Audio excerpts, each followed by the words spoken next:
O terceiro conjunto de tópicos que nós vamos abordar no âmbito de detectar oportunidades de negócio é a análise da concorrência. Porquê é que isto é importante? Porque a concorrência que já existe diz-nos, por um lado, se o negócio é interessante e se está a prosperar ou não, baliza um pouco as nossas oportunidades de atuação, porque o espaço que já está a ser apanhado pela concorrência, nós já não vamos poder tomá-lo, pelo menos por inteiro, numa fase inicial, sim, e, portanto, é uma forma de nos obrigar a sermos diferenciados e a responder a necessidades que ainda não estão a ser atendidas. Algumas considerações sobre a concorrência. Primeiro, o que é que se considera concorrência? Se eu estiver no negócio das joias, será que o setor automóvel é meu concorrente? Aparentemente não é? Aparentemente, se eu vender joias, os outros vendedores de joias é que são os meus maiores concorrentes. E isso continua a ser verdade. No entanto, se pensarmos que o consumo de joias é um consumo de luxo, de certa forma, não é? Não tem a ver com despesas essenciais. Eu não sei se numa determinada situação não se pode colocar a um indivíduo a opção entre gastar o seu rendimento disponível numa entrada para um carro novo ou numa joia. Isto significa que, em termos completamente latos e abstratos, na prática quase tudo concorre com tudo, não é? Porque nós fazemos constantemente escolhas de consumo que requerem que nós demos prioridade a umas compras em detrimento de outras. E às vezes essa hierarquia das compras não é entre bens da mesma categoria.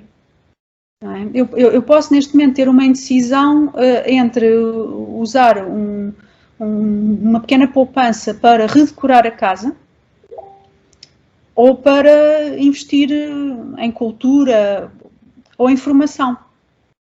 Portanto, consoante os nossos setores de atividade, nós podemos ter uma concorrência mais ou menos vasta e mais ou menos vaga. Eu acho que, em termos práticos, aquilo que é concorrência é o que faz com que o consumidor considere que satisfaz a sua necessidade, seja da mesma forma, seja de uma forma diferente. Sim? Se eu tenho necessidade de me deslocar daqui até Cascais, eu posso ir de carro, eu posso ir de transportes, eu posso ir de boleia. E estas múltiplas opções não estão todas a trabalhar no mesmo mercado, mas podem concorrer entre si. Portanto, um primeiro desafio é que paremos para refletir o que é que realmente pode ser a nossa concorrência, porque às vezes a concorrência óbvia, do ponto de vista técnico, que fabrica bens semelhantes ou que oferece serviços semelhantes, depois na prática não é assim tão concorrente porque não tem o mesmo tipo de consumidor, porque aquilo que oferece é diferente do que nós oferecemos de alguma maneira. E daí que muitos empresários com quem eu converso me digam, com alguma piada, eu não tenho concorrentes. Ou os meus concorrentes não me preocupam. Porque eles se calhar estão a falar de empresas que fazem coisas tecnicamente parecidas com o que eles fazem, mas que depois não têm o mesmo grau de satisfação junto do consumidor, o mesmo nível de serviço. Sim, o que não quer dizer que esse consumidor não possa ver como concorrentes outros prestadores que não estão ali na zona ou que não fazem exatamente a mesma coisa. Isto dito, há aqui um aspecto que nós muitas vezes não sabemos antes de ter experiência empresarial. É que não é concorrente quem quer. Porquê? Porque é difícil entrar no negócio. Há certos tipos de negócio onde os concorrentes aparecem debaixo das pedras, como é o caso dos cafés, dos cabeleireiros, das boutiques de roupa, não é? Parece que é muito fácil aparecer algum estabelecimento novo neste âmbito. E se calhar até o que não é muito fácil é eles manterem-se na atividade, porque depois para o negócio dar lucro é preciso ter uma proposta muito específica, ter uma grande adesão e fidelidade da clientela, além de conseguir aguentar os custos que a atividade implica, que não é ao alcance de todos. Portanto, há muita gente que não consegue fazer sobreviver o seu negócio. E depois há negócios onde a simples entrada no negócio é muito cara ou muito difícil em termos de reputação. Por exemplo, para se abrir uma farmácia é preciso cumprir um conjunto de requisitos legais muito específicos, a mesma coisa do que para abrir uma creche, para montar um serviço de apoio à população idosa, para dar formação. Portanto, são sempre exigidos requisitos de cariz infraestrutural, de cariz educacional e muitas vezes patentes, licenças e registros que dificultam a entrada de certos concorrentes nas atividades. Portanto, investiguem para o tipo de negócio em que estão a trabalhar, quão fácil é haver concorrentes e quão fácil é eles manterem-se abertos. Tá bem? Vejam quais são os custos de entrada, custos tanto a nível financeiro como a nível de equipamento, de infraestruturas, de qualificações, mas também custos de reputação.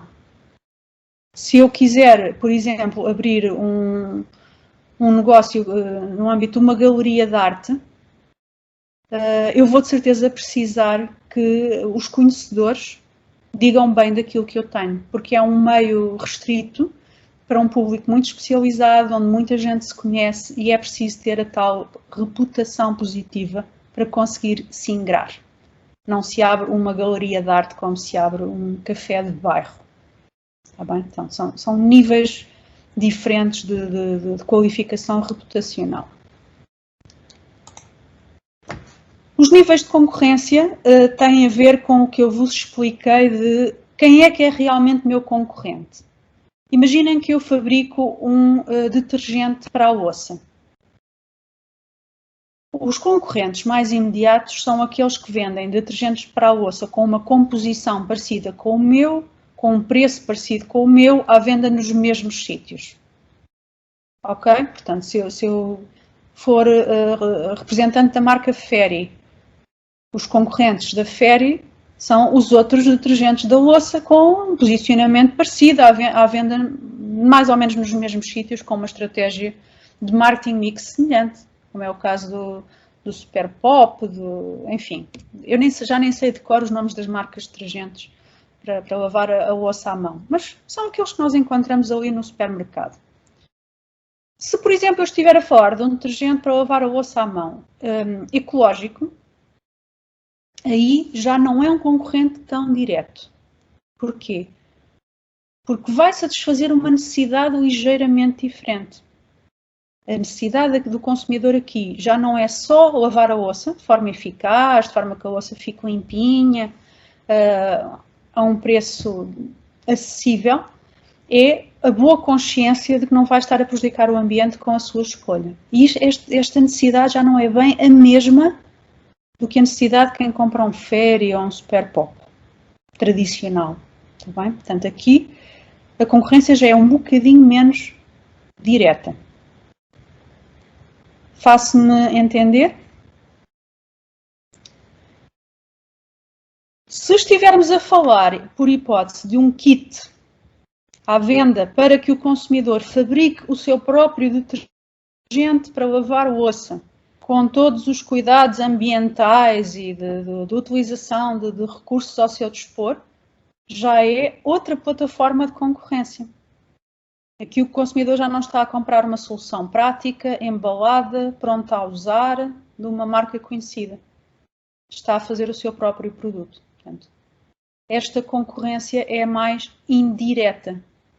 E podemos dizer que a Fairy fica muito ameaçada com este nível de concorrência? Não muito. Não muito. Podemos, quando muito, dizer que esta é uma tendência que vai crescer no futuro e que, com o tempo, pode vir a roubar alguns consumidores à Fairy. Mas, daí até dizer que é um concorrente imediatamente preocupante, se calhar não é tanto. É só alguém para se ir observando. Sim?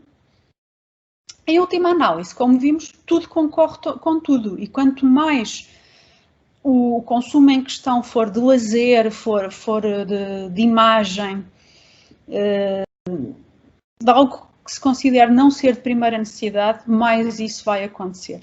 mais a dificuldade da escolha entre como ocupar o rendimento disponível se vai colocar entre uma multiplicidade de bens e serviços que não são concorrentes diretos entre si, mas que fazem sombra uns aos outros porque o consumidor prefere gastar dinheiro nos e não gastar dinheiro noutros. É o caso do cinema e das consolas de videojogos. Não são aparentemente concorrentes diretos, mas na hora de escolher como ocupar o tempo livre, faz diferença nas escolhas do consumidor e afeta as receitas de um em detrimento de outro. Como é que nós vemos se um concorrente é um concorrente importante ou não? Há vários critérios. Há critérios financeiros, portanto, questões como o capital social,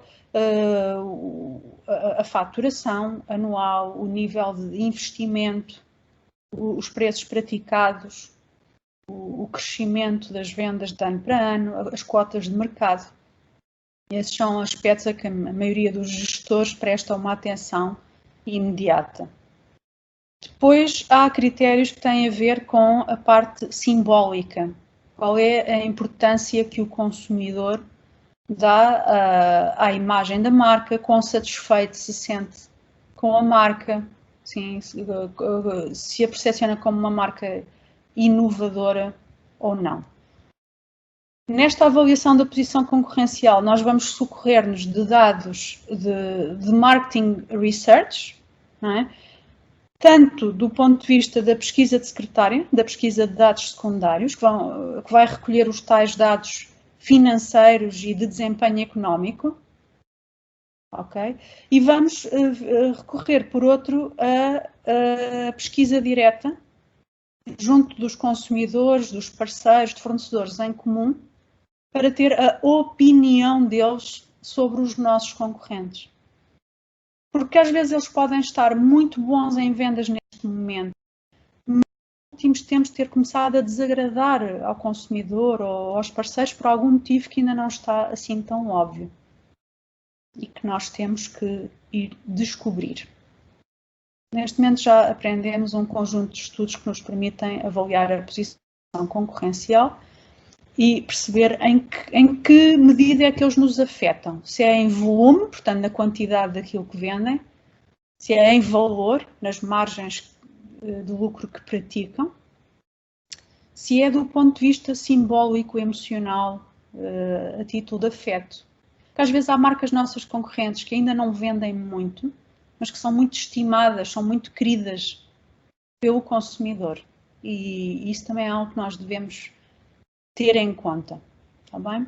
Portanto, temos critérios financeiros, temos critérios tecnológicos, que têm a ver com o desenvolvimento da oferta e a inovação, e temos critérios de marketing, sim, que têm a ver precisamente com estes aspectos mais ligados à percepção e à imagem que as empresas transmitem. Fontes de informação sobre a concorrência são as dos estudos que já aprendemos. Nunca marketing intelligence, porque os dados sobre a nossa concorrência não estão dentro da nossa organização, mas podemos usar o research, tanto pesquisa de dados secundários, como pesquisa de dados primários. Como? Bom, fazendo observação nas lojas, para ver como é que a exposição está feita, como é que as pessoas se comportam nas lojas, fazendo cliente mistério, são técnicas importantes no estudo da concorrência, sim. Se estivermos nessa área de atividade e se tivermos capacidade económica para isso, olhando para os dados dos painéis de retalho e dos painéis de lares, que nos dizem quanto é que as marcas andam a vender onde. Sim, lembram-se que é uma fonte de informação importante sobre a concorrência, embora seja um tipo de estudo que não abranja todas as áreas de negócio, nem todo o tipo de empresa. Mas, se for o caso, devemos utilizar. E podemos fazer também estudos com consumidores, tanto em inquéritos como reuniões de grupo, como entrevistas aprofundadas, para conhecer os seus hábitos de consumo dos produtos da concorrência e dos nossos também, naturalmente, e as suas opiniões e atitudes sobre cada uma dessas marcas. Sim. Para além disto, também recomendo vivamente que recorram aos tais informadores qualificados, de que já tínhamos falado, que são enfim, especialistas em negócios, consultores, mentores, responsáveis por cadeias de distribuição, por associações profissionais, por grupos de fãs e todo o conjunto de indivíduos que, pela natureza da sua atividade ou dos seus hobbies, nos consiga dar alguma informação nova sobre aquilo que a nossa concorrência anda a fazer e que não é aparentemente tão evidente aos nossos olhos. Também os nossos colaboradores, a nossa equipa, sobretudo a nossa equipa de vendas, que anda no terreno, que todos os dias ouve os argumentos dos clientes a dizer: mas o seu concorrente ofereceu-me aqui uma coisa que você não me está a oferecer, ou o seu concorrente já faz isto há muito tempo, está na altura de vocês fazerem.